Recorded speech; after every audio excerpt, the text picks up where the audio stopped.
Hi, AVIA327 final project. This is the final flight plan that I put together, and I picked from my airport near my house out to Montgomery Gibbs.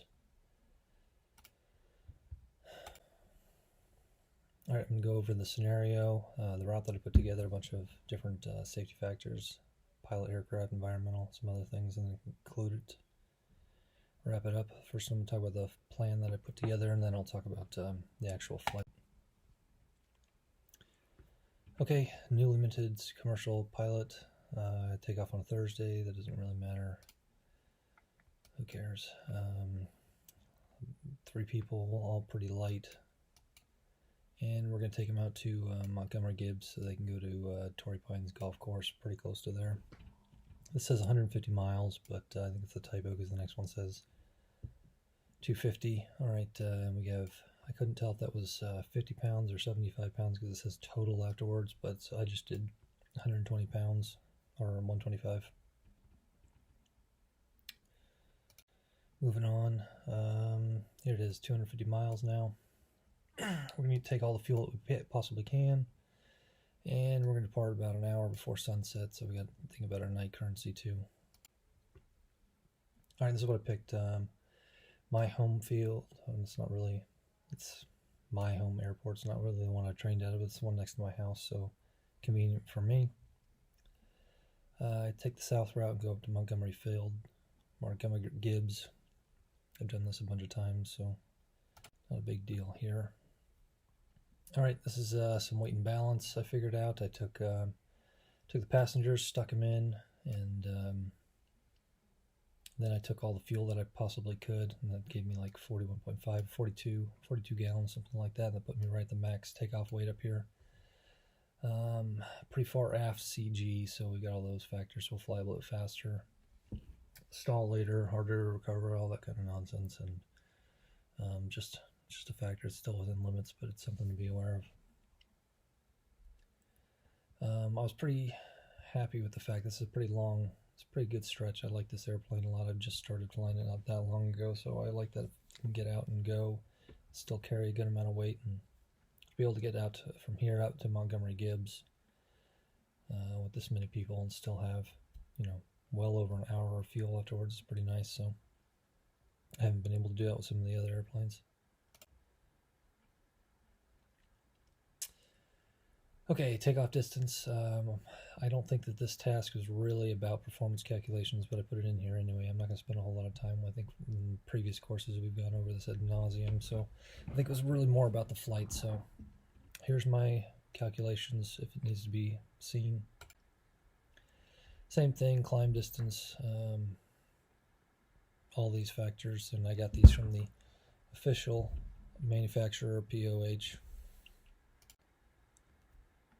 Alright, cruise stuff. Okay, here's our fuel planning here. Here's our fuel left over. Actually, no. Where's our fuel left over? I thought it was going to be like 13 or something. It should be... maybe it's on this next one.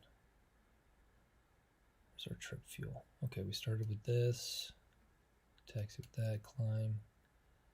That's wrong. That should have a number in here.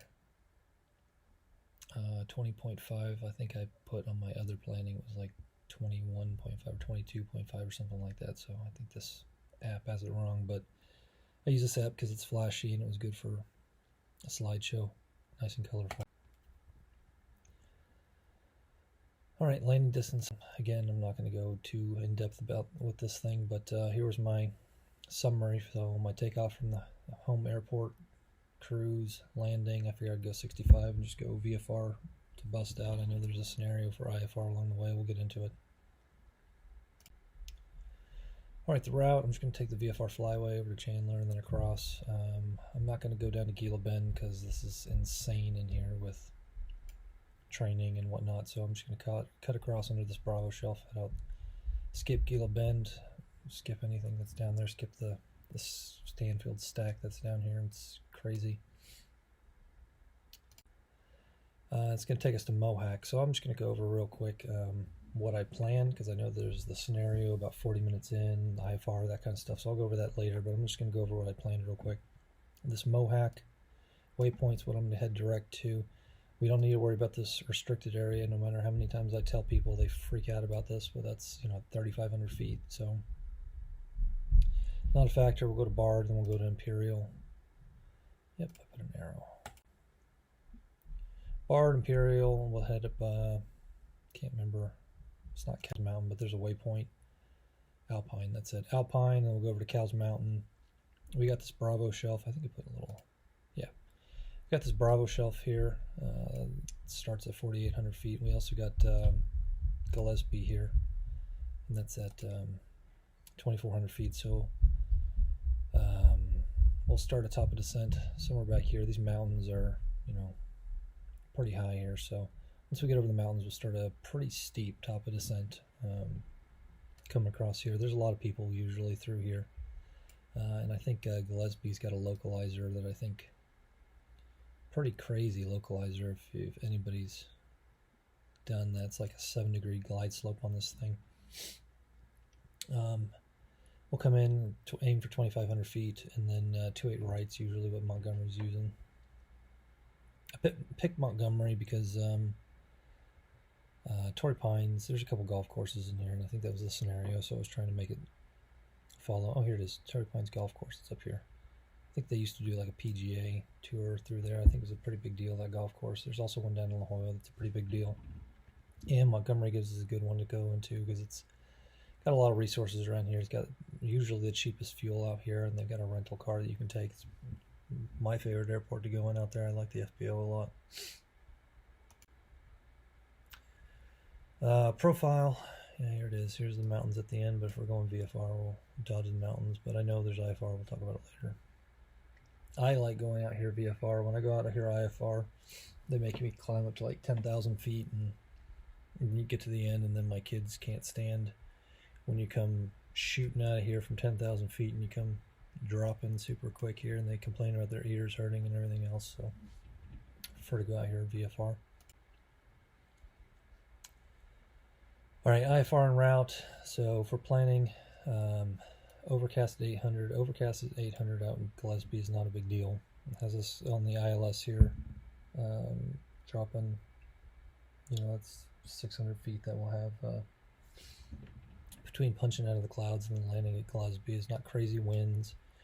Visibility, it's fine, 2 statute miles. I mean, it's going to be the usual marine layer. I'm pretty used to going out to Gillespie and it looking like that, or Palomar. I usually go to Palomar and it looks like this, so that's really not the issue. The issue is something that we'll talk about a little bit here. I know I'm making a mess of the slideshow, but if we do take off VFR, get as far as we can. If we need to pop up IFR, and then we'll take this tech route, go up, come around, hit the ILS, come into Gillespie.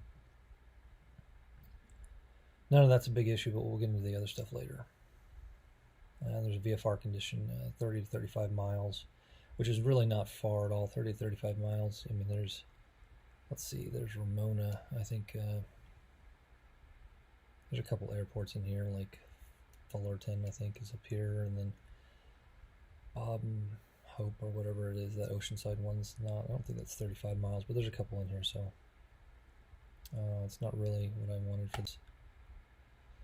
Alright, so I just put this here because of the 35-mile thing. This thing is almost 35 miles. What is this one? Is this? It's not Fullerton. What am I thinking of? Not French Valley. What is this one? Oh, it is French Valley. Never mind. I was thinking Fallbrook. Anyway, I put that in there. Really, it's not really what I'm going to want to do. If it's IFR, I mean, typically what here in California it usually is, there's somewhere along here that's VFR. You might have a low IFR down here, but you travel up the coast not very far at all. I probably, with these passengers, if it was doing this, the temperatures, the icing was not an issue. If I missed Montgomery, I just want to come up the coast. I can't remember the Victor Airway. And then probably hit, what is this one up here? Is it John Wayne? I think it's John Wayne, but they got an ILS that comes down this way. And I'd want to probably just hit that ILS and go in. Falcon's got like an RNAV, I think, and then Carlsbad here's got an ILS that comes out this way. That's super easy. I think it plays off Julian, so I just planned this coming in ILS, missed approach on Carif, which they're not even going to have you do the missed approach. They're going to vect you out over the ocean and then ask you what you want to do. So anyway, all right, 275 hours. What did I do for that? So I think I put in some animations on this. Whatever. I didn't really think that was a good thing or a bad thing. 275 hours is nothing. I was a garbage pilot at 275, so I didn't really think that was a good factor. IFR rating, that's great. Oh, my things didn't line up correctly. 10 hours IMC, sure, that's great. I'd been flying 10 years before I got 10 hours of IMC. Working towards CFI, sure. All right, last flight was 95 days ago. I mean, that's, carrying passengers is not a currency thing, but the landings for the mode of flight are. So make sure that we've got our 3 takeoff and landings, full stop at night, that kind of thing, and then our IFR current, great. 175 hours in the aircraft, that's a great thing. I feel like 50 hours in the aircraft somewhere and you start to get comfortable with it. So 175 hours is more than enough time to be super comfortable taking that thing into IFR.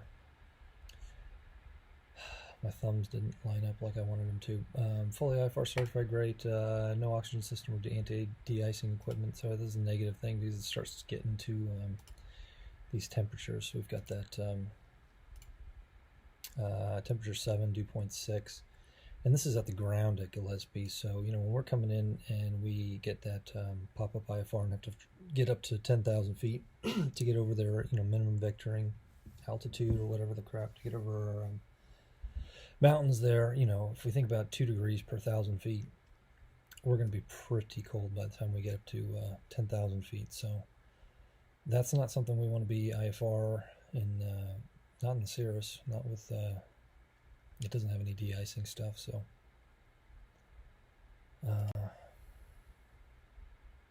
all right, so here we get into the actual flight here. So let's go to the scenario. Let's walk through this the way it actually goes outside of our planning. So we had VFR for the first 100 miles, which is nothing. That doesn't even get us past Gila Bend. And that slowly turns into IFR, and then by the time, we're talking about leaving an hour before sunset here, so we're talking about just before it's dark, it starts turning into IFR. So, and I think there's another thing about the kids starting to get sick too, so let's get into that. So wants to hire us as a corporate pilot, sure. Golf tournament that they just got to make, and then 40 minutes of the flight they start to get sick. So here's some factors that pretty much just make this trip just get worse and worse and worse. So here we are. We take off. I'm going to pretty much talk through this flight the way it goes. We take off and come southwest here. It starts to turn into IFR. The kid starts to get sick, and we decide to push on. We push into these IFR conditions because we think, okay, we have an instrument rating and we're good to go. By the time we get to Mohac here, we're IFR. Kid's getting sicker and sicker and sicker. We start climbing. We're coming up from 6,000. By the time we're at Mohac, we're at 8,000, still trying to get to 10,000. Then we run into our icing conditions, and pitot tube freezes up, and we lose our airspeed, and we don't know how to turn it on for 15 minutes because we live in Phoenix, and we don't remember that we ever need pitot heat because we never do here. And we freak out a little bit and decide we're going to divert to Yuma, and we ask them for the ILS there, and of course Yuma's ILS is always out of service, so we can't get that. So we tell them we want to turn around. We're scared, and then they tell us that they can't turn us around because there's this gigantic restricted area and we can't go in it. And we tell them why. It's icing conditions in IFR. These Marines aren't taking off and shooting anything today, and they say they don't care because it's restricted anyway, and they can't turn us into Mexico here. So they tell us that after Bard we can head north, and of course we're already losing altitude because we're icing up. So this gets worse and worse and worse. And oh, I guess I clicked off that too soon. So basically, long story short, was we just made the situation worse and worse and worse by wanting to push through and continue. We pushed through IFR, kid getting sick, got into icing conditions, couldn't turn around, couldn't take the ILS at Yuma, ran out of options, and eventually, controlled flight and terrain. So basically, the long and short of that was for my trip. It was basically tell these people that we're not going to make the trip and they need to go get on a commercial flight out of Phoenix if they're going to make it in time. So I couldn't take them on that trip. I wouldn't be able to get them there safely, so they need to go commercial. I hope I met the requirement. I enjoyed planning that out. That was fun. So I appreciate the class. And I did my planning in ForeFlight, and I also used this app for the Cirrus for getting the visuals up there. So thanks.